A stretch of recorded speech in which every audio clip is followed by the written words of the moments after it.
My name is Lucy. I'm a 33-year-old stay-at-home mom. I've been married to Dylan for 6 years, and we have a 5-year-old daughter named Ruby. Since we got married, we've been living with my in-laws, Aaron and Scarlett.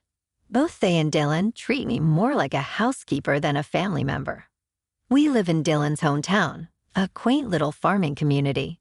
The town is known for its close-knit, neighborly feel common in agricultural areas. My in-laws are farmers, and ever since I married Dylan, they've piled farm chores, housework, and even neighborhood committee duties onto me.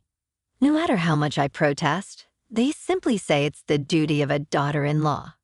While the folks on the committee are nice and housework is manageable, it's the fieldwork that's particularly exhausting. I eventually got the hang of operating machinery like the combine harvester, but it was hard at first. Other tasks like weeding still tire me out. You really are slow, aren't you? You act like you're some kind of aristocrat, Scarlett would say. I'm sorry, Scarlett, I'd respond. Move faster with your awkward posture. We will take forever, Aaron would add. Every day was an apology to Aaron and Scarlett, whose words were cutting. Occasionally, they'd throw out harsh terms like stupid and inept, making me feel emotionally and physically drained. Hey, Dylan, could you please talk to Scarlett and the others? My body can't handle this, I'd ask. Dylan responded with a vexed smile. Come on, my parents are getting older. Help them out. We're family. That was his dismissive answer, but his expression shifted from casual to stern. What else are you good for except the chores my mom asks you to do? You're in no position to complain. I couldn't respond to his cold gaze and words, managing only a forced smile and saying, all right, I'll do my best. Usually I would have had a retort, but by then my senses must have been numb. I had thought Dylan was the one, especially given his gentle smile before we got married. How quickly he changed after we retired for the night. I realized too late that his smile was merely a facade.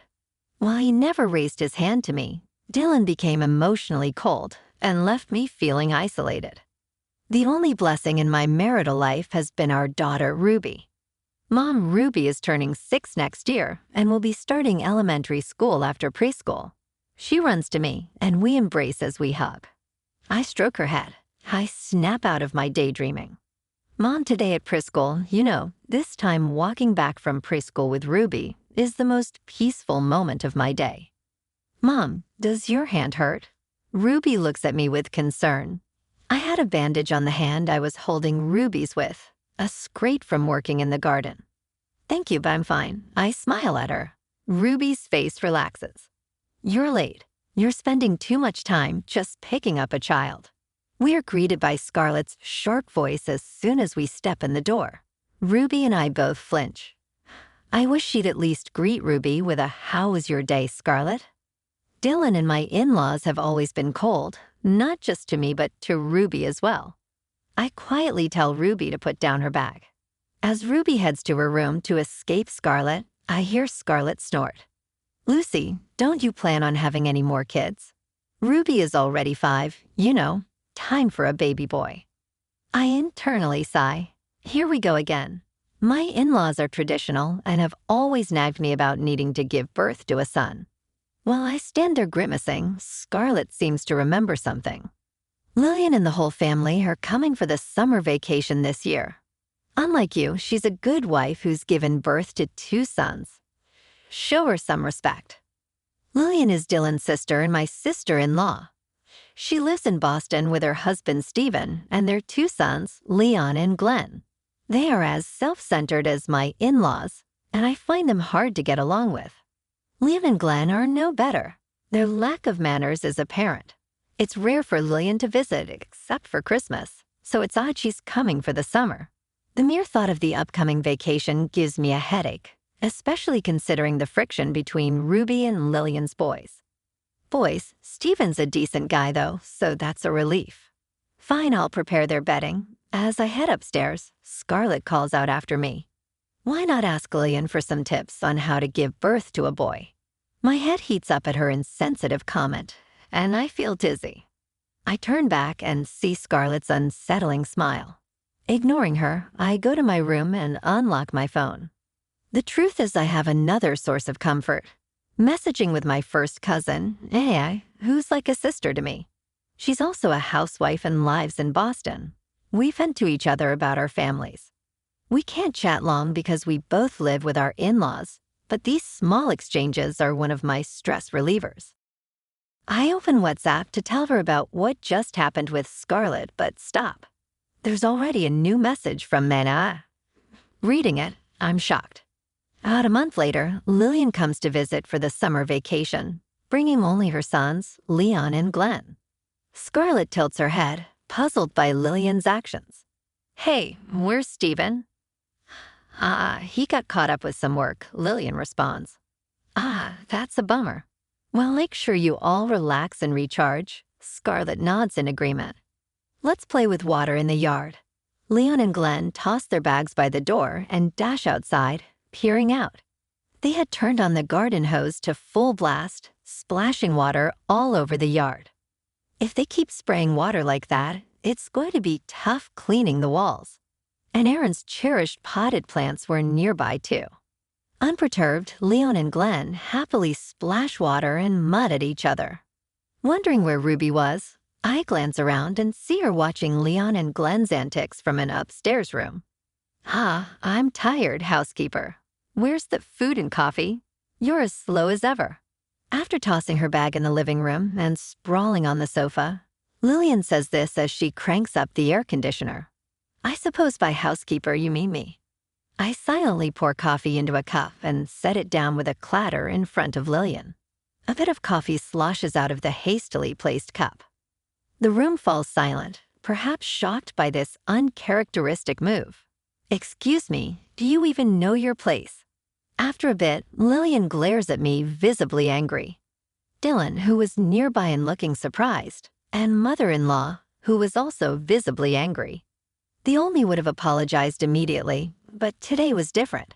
Looking down at the seated Lillian, I finally spoke.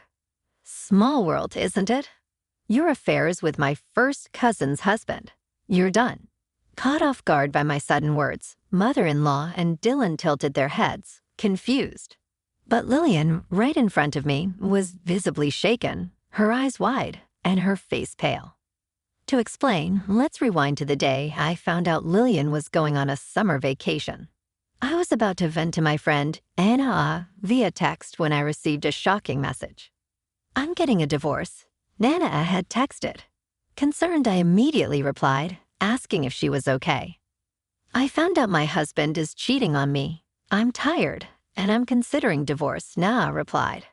I could sense a myriad of emotions from her concise message.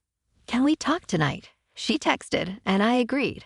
That evening, after making sure the family was asleep, I quietly slipped out of the in-laws' house. I unlocked a small shed within the grounds of the in-laws' house, thinking it would be a good place to talk privately. It was a bit dusty, but that was the least of my concerns. Making calls inside the main house would just cause a ruckus, and worst case, my phone could get confiscated. I texted NAA that I was ready and received a call from her shortly after. Hello. Na's voice sounded nasal and muffled, likely because she had been crying. Are you okay? I had heard that NAA was going through a tough time, but I never imagined it would end in divorce due to cheating. As I'm pondering this, Na starts to speak more calmly. She said there had been signs of cheating, but like me, her self-esteem had been eroded by her husband, John, and her in-laws to the point that she couldn't say anything. One day, she wasn't feeling well during her daytime part-time job and decided to go home early. Although John and her in-laws were supposed to be out at that time, for some reason, John's back and an unfamiliar parasol were at the front door. When she cautiously entered the house, she found John embracing another woman. The other woman didn't even flinch. She was surprised for a moment when she saw me, but then she grinned as if she had won. Na continued, but that wasn't all. Apparently, John's affair partner was my sister-in-law, Lillian. I thought her face looked familiar when I heard her name from John. I realized she was someone I saw at Lucy's wedding. At this revelation, I was speechless. I heard that John was pretty infatuated with Lillian and was talking about remarrying her after divorcing NAA. When I heard that, I woke up. What am I doing? Na said, then added, "So Lucy, how about you and I free ourselves from all this?" I was taken aback by her sudden proposition. She explained that we should both divorce and start new lives. Na's words would end up drastically changing the trajectory of my life, and that brings us to now. Upon hearing my words, Lillian's face turns pale and she trembles, while my in-laws angrily accuse me of making no sense. But when they see Lillian's face, they quickly realize the truth. My in-laws start interrogating Lillian. Na and I are like sisters. That's why I can't forgive you even more. I tell Lillian, then expose. That's why NAA has consulted a lawyer to sue you for damages. Stephen found out about your cheating and fled home, didn't he? My in-laws begin to panic upon hearing liar and damages. They probably worry about their social standing and money. Then Lillian, who had been pale until now, glares at me defiantly. So what? Even if I come back to this house, you'll just be working as a alleged housekeeper, she says. I just smile. That's not possible. I'm divorcing Dylan too, I say, and pulled out the divorce papers with my signature on them. Dylan, who had been watching all this like it was someone else's problem, suddenly starts frantically switching his gaze between the divorce papers and me. Realizing I was dead serious, Dylan tore up the divorce papers into tiny pieces. What will happen to Ruby? You think you can raise her on your own? Dylan's voice quivered as he spoke, showing a rare glimpse of human emotion that I hadn't seen in a while. Forget that I was a working professional before we got married. Actually, I've already got a line on getting back into my old job. Hearing me speak assertively, Dylan looks like a fish out of water, opening and closing his mouth in disbelief. Behind him, Lillian was getting an earful from mother-in-law while she rambled incoherently, and the sounds of Leon and Glenn laughing as they played in the mud yard filled the air. I pulled out a spare set of divorce papers I had prepared for just such a moment. I've also decided to find a claim for damages against you, Dylan and Scarlett. My lawyer will be in touch, so please direct all future communication to them. Dylan stood there in stupor as if drained of all life. Na had already consulted with a lawyer she knew and introduced me to them. I paid the initial fee from my savings from when I was single and agreed to pay the rest from the settlement money. I made the time to meet with the lawyer, leveraging moments when I was out for community meetings. The recordings I had of mother-in-law and Dylan's verbal abuse, along with a detailed diary of what had happened, worked in my favor. The lawyer assured me, this is definitely to our advantage. All the caution I had exercised, thinking it might help me one day if I decided to divorce, paid off big time. Hey, don't make decisions without us. Scarlett and the others noticed our conversation and started to confront me all at once. Scarlett, Aaron, you've been so kind to me until now. I know the ladies in the community don't like Scarlett, but please do your best to build good relations with the neighbors after I'm gone. Maintaining my smile, I added, and Aaron, maybe cut back on the affairs with young women and work together as a family. You'll need it. I slyly revealed Aaron's affairs while expressing my gratitude for everything. So far, I truly am grateful to this family. I figured if I could manage with them, I'd be fine wherever I go. Upon hearing me, Scarlett and Lillian both turned their eyes towards Aaron. I had once witnessed Aaron cheating and had kept quiet about it. But now that we are getting divorced and becoming strangers, there is no reason to stay silent. While Scarlett and Lillian turned their eyes towards Aaron, I walked past a stunned Dylan and headed upstairs with just a few belongings, holding Ruby's small hand. I left the in-laws' house. As I headed to the station feeling more relieved than I had felt in years, I ran into a woman who's known around here for loving gossip.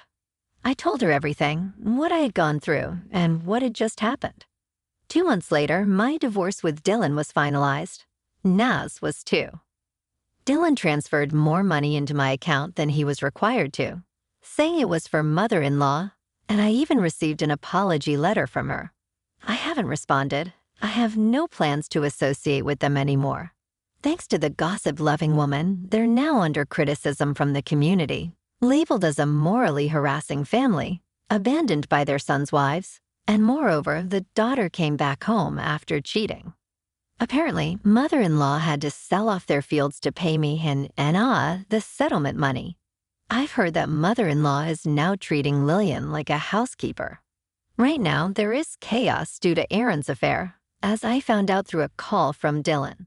I ignored it. It's none of my business anymore. Ruby smiles much more now compared to when we were living at the in-laws. Right now, she's enjoying pancakes with a freshly divorced and cheerful Nene. If it weren't for Nene's intervention, I might never have awakened. From now on, I am living for Ruby's and my own happiness. Big thanks to all of you for watching. If you liked the video, give it a thumbs up, subscribe, and hit the bell. Your support is awesome. See you in the next one.